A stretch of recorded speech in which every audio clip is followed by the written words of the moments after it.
प्रिय बच्चों, आज हम औपचारिक पत्र के विषय में जानेंगे। औपचारिक पत्र होते क्या हैं?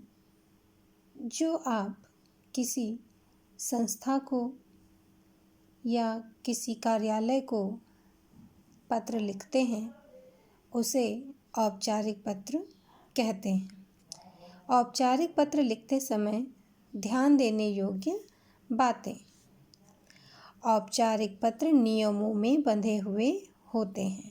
औपचारिक पत्रों का एक नियम होता है, लिखने का एक तरीका होता है। उसमें कुछ भी आप अपनी तरफ से इधर उधर की बातें नहीं लिख सकते। नंबर 2, भाषा का प्रयोग ध्यानपूर्वक करना चाहिए। भाषा शुद्ध और सरल होनी चाहिए। अनावश्यक बातों जैसे कुशल मंगल समाचार जो होते हैं आदि का उल्लेख उसमें नहीं करना चाहिए। सिर्फ आवश्यक बातों का ही उल्लेख उसमें करना चाहिए। पत्र का आरंभ व अंत प्रभावशाली होना चाहिए। जब भी आप पत्र लिखें तो उसमें आपको इस बात का अवश्य ध्यान देना चाहिए कि आपके पत्र में लिखी गई भाषा प्रभावशाली हो।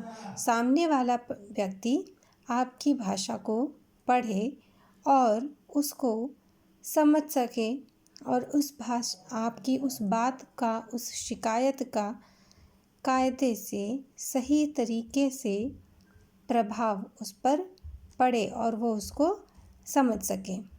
अगला, पत्र की भाषा सरल, लेख स्पष्ट व सुंदर होना चाहिए। पत्र की भाषा सदैव सरल होना चाहिए। लेख आपके द्वारा जो लिखा गया है वो स्पष्ट होना चाहिए, वह सुंदर होना चाहिए ताकि पढ़ने वाले को आपका पत्र समझ में आ सके। विद्यार्थी अपने नाम के स्थान पर क ख ग लिखें। जब आप कक्षा में कोई भी औपचारिक पत्र लिख रहे हों या आप परीक्षा भवन में हों, आपको अपने नाम के स्थान पर, अपने पता के स्थान पर क ख ग ही लिखना होता है। कदाचित आपको अपना नाम नहीं लिखना होता है। पत्र बाईं ओर से हाशिए के साथ मिलाकर लिखें। औपचारिक पत्र हमेशा बाईं ओर से लिखना आरंभ करना चाहिए और हाशिए के साथ मिलाकर के आपको लिखना चाहिए।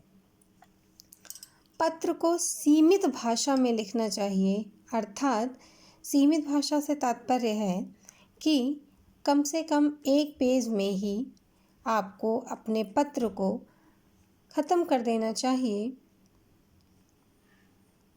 या फिर अगर बहुत आवश्यक हो तो अगले पेज तक आपको जाना चाहिए, किंतु उस पेज को वहीं पर पत्र का अंत होने पर छोड़ देना चाहिए। आगे के पेज को खाली छोड़ देना चाहिए।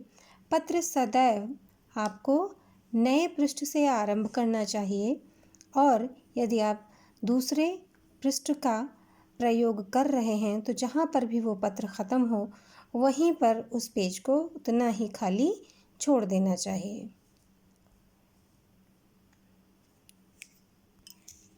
तो बच्चों, आज आपका गृह कार्य है कि अपने आसपास के लोगों के द्वारा लॉकडाउन का पालन सही रूप से न करने पर जिलाधिकारी महोदय को आप शिकायती पत्र लिखें और पत्र लिखते समय इन संपूर्ण बातों पर अवश्य ध्यान दें।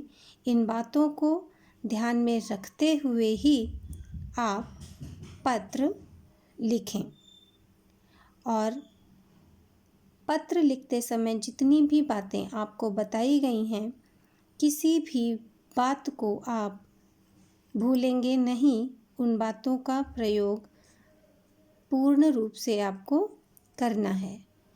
एक बात और, जब आप पत्र लिखें, यदि आप विद्यालय की प्रधानाध्यापिका को पत्र लिख रहे हों तो उस समय आपको अपना नाम और कक्षा अवश्य ही उसमें लिखना होता है। वहाँ पर आप क ख ग नहीं लिखते।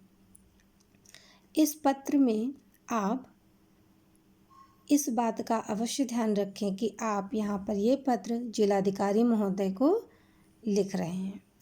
धन्यवाद।